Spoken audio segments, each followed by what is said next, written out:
Ronaldo! Happy holidays, everybody! The Mario Marathon might be over, but that doesn't mean I shouldn't do an obligatory Christmas video, right? So, what game have I got for you today? Well, it's a pretty obscure one. I came across it one day while cleaning out my...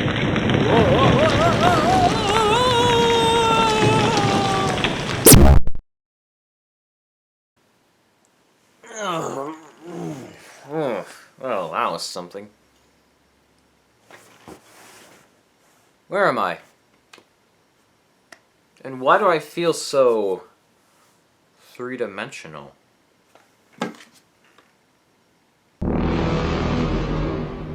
Gasp!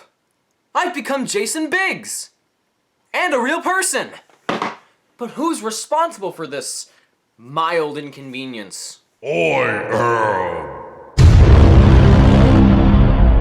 Who are you? I am Evil Santa. Evil Santa? Yes, Evil Santa! I was the one who turned you into a human. But... why? As punishment. For what? Not liking Super Mario 3D World. Why is that a big issue? You fool! Super Mario 3D World is the greatest video game of all time! You know nothing of good video games. So to get my revenge, not only have I turned you into a real person, but I'm also going to make you face your greatest fear. Tonight, on this very special holiday, I'm going to make you play this. What's this? Captain Toad Treasure Tracker? Well, I'm not exactly afraid to play it, but the little puke got his own game? Yes, and you're going to play it. Okay, first off, why do you care so much about this whole thing? Second, evil Santa? There's just an evil version of Santa Claus that nobody was aware of? Third, what would happen if I choose not to play this game? Well, if you don't play it, you're going to stay a human for the rest of your life. Either that or I'll kill you. Don't you think that's a bit extreme? This is the internet. Anyone who has unpopular opinions deserves to die. Are you gonna answer my other questions? Just play the game. Alright, fine, if it'll get you to calm down. Remember when I said the Captain Toad missions were probably the worst thing about Super Mario 3D World?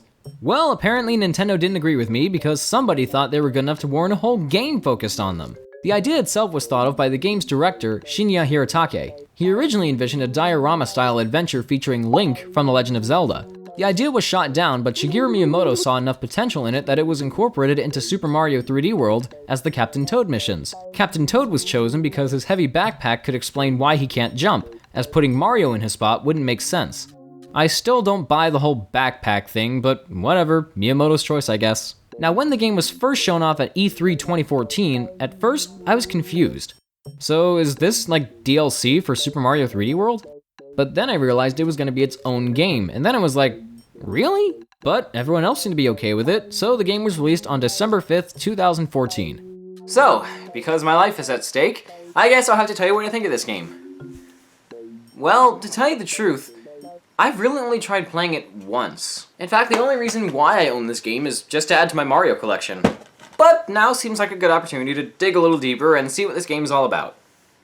First up, it's time for a nitpick. This box art is just bad. Look at the original. It's nothing special, but at least the logo looks better in front of a blue sky than it does in front of this bland yellow what's-it. I should also point out that the game went through an update before I started playing it. If that update doesn't involve making it a good game, I'm not gonna bother. Yes, you are. Okay, sheesh. Anyway, let's get into the story. Or lack thereof. Captain Toad is seen wandering about with his associate Toadette. The two come across a power star in the middle of nowhere when suddenly a giant bird thing called Wingo, not Ringo, tries to take the star for himself. And thanks to the power of materialism, Toadette gets captured. Now it's up to Captain Toad to traverse through different cube-shaped courses and rescue her. Alright, I know I did this last time, but I can't help it. We need to bullet point everything wrong with this intro. Number 1. Who is Wingo, not Ringo? Why is he here, and why should I care? Number 2. Why does Wingo, not Ringo, want that star so badly even though he has one around his neck? Number 3. Why didn't Toadette just let go? Only 3? Oh, I thought it'd be more than that. Oh well. Okay, so Captain Toad Treasure Tracker is primarily based on the Captain Toad missions from Super Mario 3D World. Travel around a giant cube-shaped course, avoid enemies, and grab the collectibles. This time, however, some minor changes have been made. First thing worth noting is that the goal of collecting 5 green stars has been replaced with grabbing the Power Star at the end. It's kinda like Mario 64, only not as fun. Second, no time limit. Yep, you're not required to complete these missions under a certain amount of time anymore. Which is good, because with levels like these, you'd probably hang yourself if they kept the time limit. Third, the camera can actually rotate a full 360 degrees. You can even zoom in to get a better view of your character. This is far better than that joke of a camera 3D World had. Lastly, the captain himself has seen a few upgrades. Emphasis on few. First, he has the spinning move that makes him go dizzy and is kinda useless. Second, he can now pluck vegetables out of the ground and throw them at enemies. Can you say Super Mario Bros. 2? Third, he makes some more funny noises. And lastly, he's got some power-ups to mess around with. Because Captain Toad is about as vulnerable as Mario is in the 2D games, and the last 2 3D games, the Super Mushroom lets him grow bigger. I would have also liked to see the Fire Flower, but I guess they didn't want me to have too much fun. The Double Cherry from Super Mario 3D World also returns, and I've gotta say, if any power-ups from 3D World were going to come back, I'm at least glad it was the Double Cherry. The missions dedicated to it actually implement some really interesting puzzle-solving elements. Just a shame there's not a lot of them. Again. As for the new power-ups, there's only one worth talking about. No, the Invincibility Mushroom doesn't count, because frankly, the hand-holding's been a bit too much. Anyway, the other new power-up is the Super Pickaxe. Touching it lets Captain Toad break through boundaries and just generally go crazy. The inclusion of a pickaxe kinda reminds me of Minecraft, except there aren't like millions of YouTube channels dedicated to playing Captain Toad. Also, it acts and sounds like the hammer from the original Donkey Kong. Because nostalgia. Captain Toad Treasure Tracker primarily uses the Wii U gamepad. It doesn't support any other controllers, which is a bummer because the touchscreen is almost always clamoring for your attention. Turning spin wheels, blowing into the microphone to get these propeller platforms to come up and down or whatever, making touchstone blocks move to set positions, and all while controlling both your character and the camera. I really wish I could play this game with the Wii U Pro controller. My hands can only do so much. Out of context, that would sound really weird. Shut up, Evil Santa! Anyway, going from stage to stage works a bit like a book. Every mission you complete reveals a new one on the next page. You'll also notice that missions have secondary goals for you to complete. These include collecting the hidden gold mushrooms, or not taking damage, or not destroying the bridge in Walleye Tumble Temple. I don't really bother with this kind of stuff because it's all just for 100% completion. And with this game, that's the last thing I'd ever have on my mind. Sometimes bonus levels will also appear. They're all basically the same thing. How many coins can collect in 10 seconds using a double cherry or super pickaxe? They're a decent distraction, I guess, but they don't appear very often, which is a shame because you're just as likely to earn extra lives here as you are in Super Mario Land 2. Seriously, why are 1-up mushrooms so hard to find in this game? But back to the missions. Now, because Nintendo just loves collectibles, each mission contains 3 hidden gems. Immediately, I think of the gems from Crash Bandicoot, but the gems here work exactly like the green stars in 3D World and the star medals in 3D Land.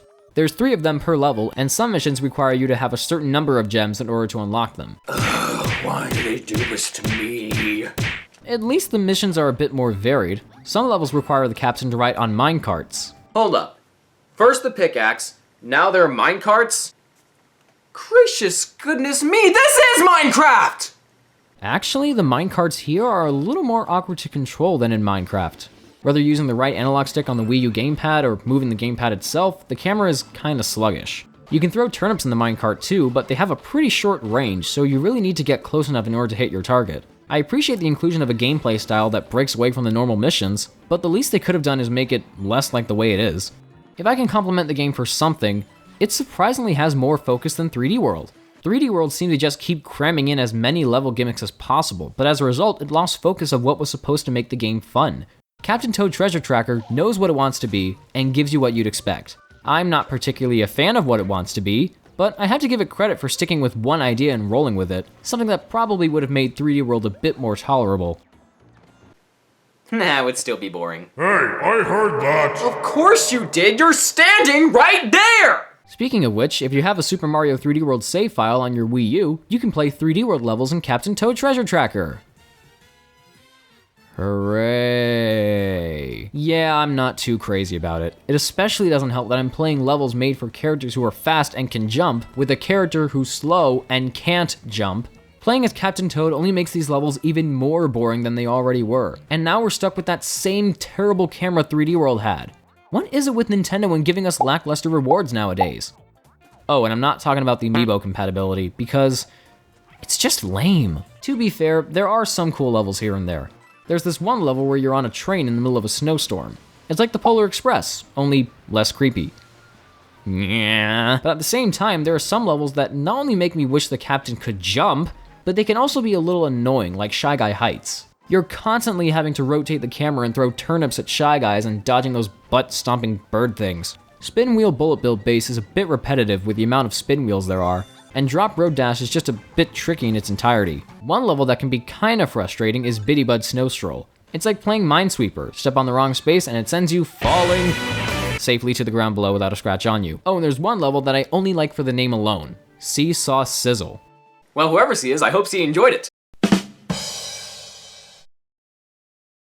That was bad. Oh, and you can do better. At least it wouldn't come off as forced. What? Oh, come on. When have I ever forced a joke or anything slightly comedic on my review show?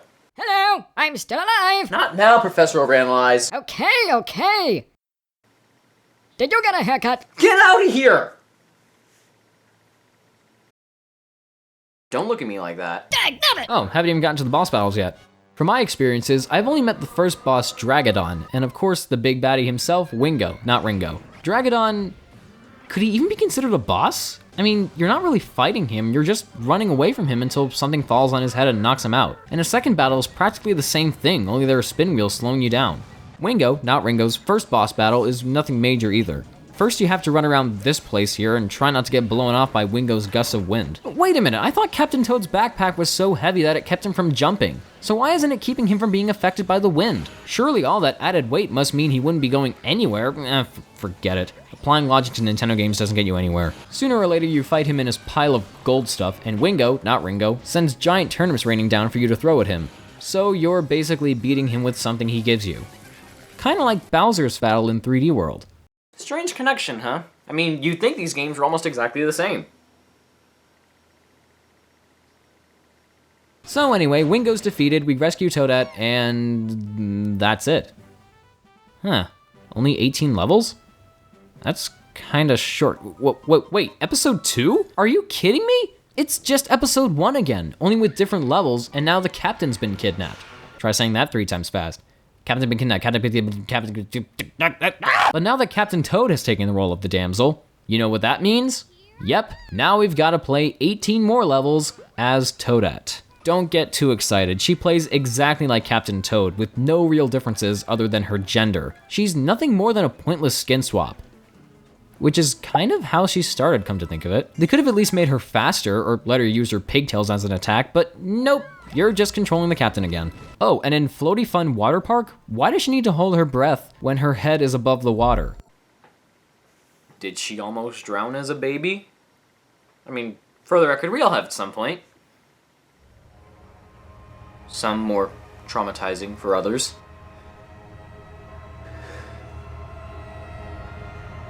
But I digress. Whoa! Okay, I turn my head for 1 second, and when I look back, I see Toadette riding on a giant fire-breathing dragon. That's admittedly kind of awesome. So once we beat the second episode as Toadette, everything's back to, for the love of, great, now I gotta do another episode as Captain Toad. Wait, what? I'm controlling Toadette again? Okay, this is getting way too inconsistent. You know, why couldn't Toadette just be the damsel throughout the whole game? Then after you beat the final boss, then you can unlock her as a playable character, like with Rosalina in Super Mario 3D World. Surely I can't be the only one bothered by this setup, can I? Whatever, at least I'm almost done with this episode. I need more gems.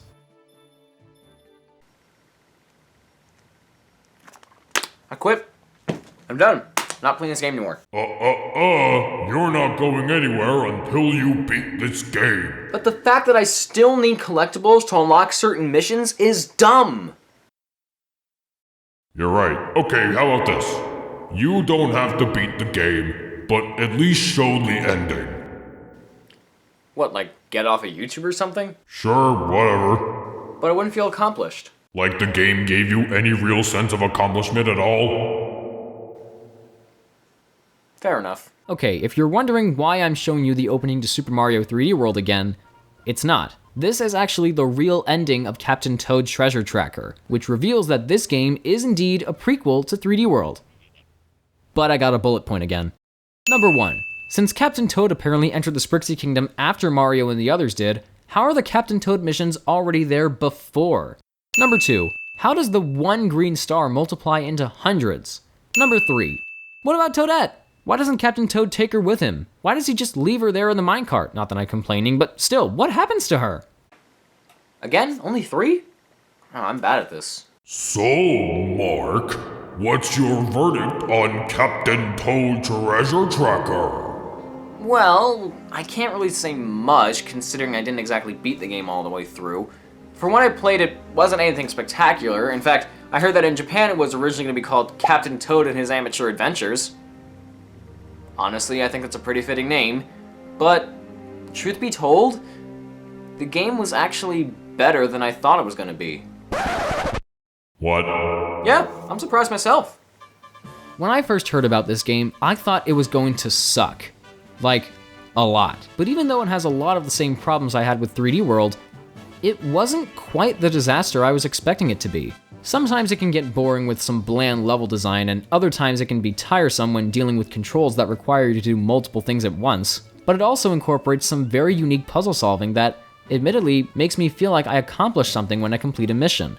As for presentation, graphically, it's okay.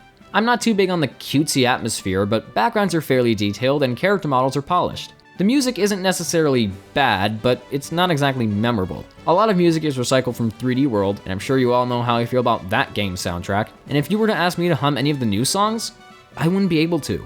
And I'm still getting sick of the underground theme. To wrap things up, I'll just say, no, I don't think Captain Toad Treasure Tracker as a whole is a good game. But there's enough creativity in there for me not to call it a terrible game either. It still has that classic lighthearted Nintendo innocence that we've come to expect from the folks over in Kyoto, and even though this game is a little too lighthearted for my taste, if you're looking for a mellow puzzle platforming experience, Captain Toad Treasure Tracker might just be the game for you. So, you didn't hate it? Well, I didn't like it, but yeah, it wasn't awful. But hey, I played the game for you, so there. Well, alright, I guess you win this time. Looks like I'll have to turn you back into a cartoon. Actually, you don't really need to do that. You sure? Yeah, I think I can get used to this. Oh, okay. Can you at least send me back to my game room? Oh, yeah, about that. You see, when I brought you here through that big, fiery hole, it kind of destroyed your house. What? But don't worry, if you need a place to stay, you can kick around here. I've got a game room upstairs. Take a left and it's the last door on your right. Nothing special, but something. You're sure? Yeah, I'm not using it. Okay.